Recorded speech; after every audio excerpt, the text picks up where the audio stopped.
তাহলে 16.3 এর 4 নম্বর অঙ্কটা একটু দেখো সবাই। একটি বৃত্তের ব্যাসার্ধ, ব্যাসার্ধ মানে কিসের মান? আর এর মান। তোমরা একটু দেখো, এটা হচ্ছে যে একটা বৃত্ত হয়, আমরা জানি যে কেন্দ্র থেকে এই অর্ধেক দূরত্বটা, ব্যাসের অর্ধেকটা হচ্ছে ব্যাসার্ধ। তাহলে আর এর মান কত দেওয়া আছে? 14 সেন্টিমিটার। এর বলতে বৃত্তচাপ কেন্দ্রে 75 ডিগ্রি কোণ উৎপন্ন করে। তাহলে 75 ডিগ্রি কোণ হচ্ছে, আমরা এদিকে যদি কোণটা ধরে ফেলি, এটা হচ্ছে আমাদের 75 ডিগ্রি কোণ। এটার মান কি ধরবো আমরা? থিটা। তাহলে বৃত্তচাপ কেন্দ্রে 75 ডিগ্রি কোণ উৎপন্ন করে, তার মানে আমরা জানলাম যে থিটার মান দেওয়া আছে 75 ডিগ্রি আর ব্যাসার্ধ আর এর মান দেওয়া আছে 14 সেন্টিমিটার। এখন আমাদেরকে কিসের মান বের করতে হবে? বৃত্তাংশের ক্ষেত্রফল। তাহলে বৃত্তাংশের ক্ষেত্রফল বের করার একটা সূত্র আছে, সেটা করার আগে আমরা অঙ্কটা সমাধান করব। যে প্রথমে সবাই লিখে দেওয়া আছে, একসাথে লিখে দেওয়া আছে বৃত্তের ব্যাসার্ধ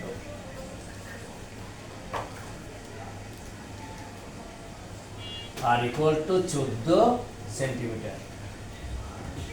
বৃত্তের ব্যাসার্ধ আর ইকুয়াল টু 14 সেন্টিমিটার।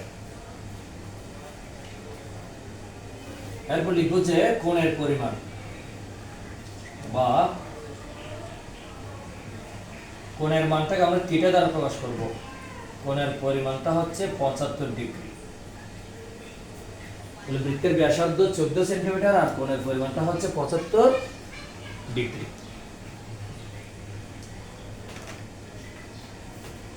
এরপর বৃত্তাংশের ক্ষেত্রফল, আমরা জানি বৃত্তাংশের ক্ষেত্রফলের সূত্রটা এখানে মুখস্থ লিখতে হবে। বৃত্তাংশের ক্ষেত্রফল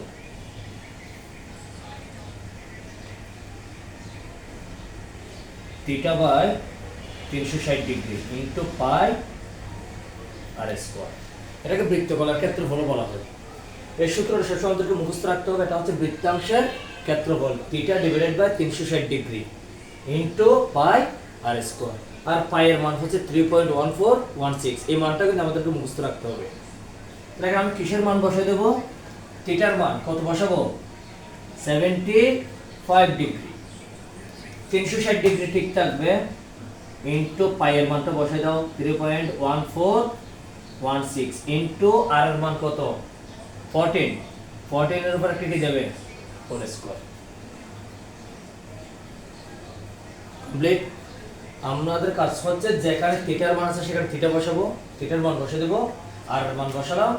এরপর দেখো 75 degree divide by 360 degree into 3.1416 into এই 14 এর উপর স্কয়ার মানে হচ্ছে 14 ইনটু 14 ইকুয়াল টু কত?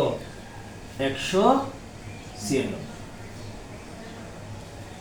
এরপর নিচে একটা দাগ দিয়ে দাও, 360 ডিগ্রি লিখো। উপর তিনটা মান একসাথে গুণ করে ফেলো। তিনটা মান বলতে 75, 3.1416 এবং 196, সবগুলো উপরের সংখ্যা, একসাথে গুণ করো। 75 ইনটু 3.1416, এটাকে আবার ইনটু করবো 196 দিয়ে। তাহলে কত হয়?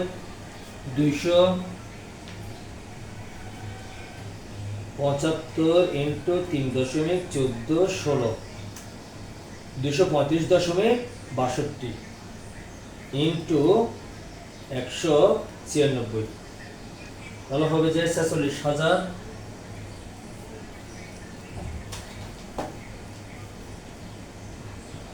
46,181.52।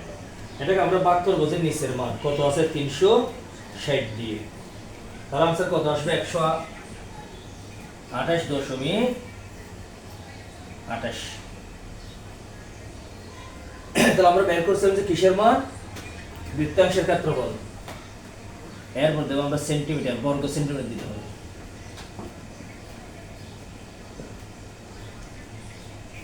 দেখো কার কোন কনফিউশন থাকলে প্রশ্ন করো। আমরা এখানে 3 ঘরের মধ্যে চাইলে এটা কি দিতে পারবো? 9 দিয়ে দাও। এখানে আমাদের ক্যালকুলেটর মান আসছে 128.282। তাহলে 28 এর জায়গায় আমি কত দিলাম? 9 দিলাম। দেখো আর বুঝতে হবে। আবার দেখো প্রশ্নটা, একটি বৃত্তের ব্যাসার্ধ 14 সেন্টিমিটার, বৃত্তচাপ কেন্দ্রে 75 ডিগ্রি কোণ উৎপন্ন করে। অর্থাৎ দুইটা মান আমাদেরকে প্রশ্নে বলে দিয়েছে, একটা হচ্ছে আর এর মান, একটা হচ্ছে কোণের মান থিটা। এই দুইটা মান আমরা প্রথমে দেওয়া আছে বলে লিখলাম। এরপর যেটা বের করতে হচ্ছে সেটা সূত্রটা আমরা মুখস্থ লিখবো। বৃত্তাংশের ক্ষেত্রফল theta by 360 degree into pi R square. 75 বসালাম যে থিটার মান 360 ইনটু আর এর মান 3.14 যেটা মান আমাদের মুখস্থ আছে ইনটু আর এর মান বসানোর পর 14 এর উপর স্কয়ার দিলাম। স্কয়ার দেওয়ার পর হিসাবটা খুব ইজি দেখো। প্রথমে রেখে দিলাম এই যে কাজটা আমি করে ফেলবো। 14 উপর স্কয়ার মানে হচ্ছে 14 ইনটু 14 196 তিনটা মান উপরের, এগুলো তো সবগুলো গুণ করে গুণফলটাকে নিচে থেকে ভাগ করলে এই মানটা আসতেছে। কমপ্লিট। এইভাবে যদি আমরা অঙ্কগুলো করে বৃত্তাংশের ক্ষেত্রফল এবং অনেক সময় বৃত্তকলার ক্ষেত্রফল বলতে পারি, এটা একটু ভালো করে মুখস্থ করবো, ঠিক আছে? আর সূত্রগুলো কিন্তু মুখস্থ রাখতে হবে।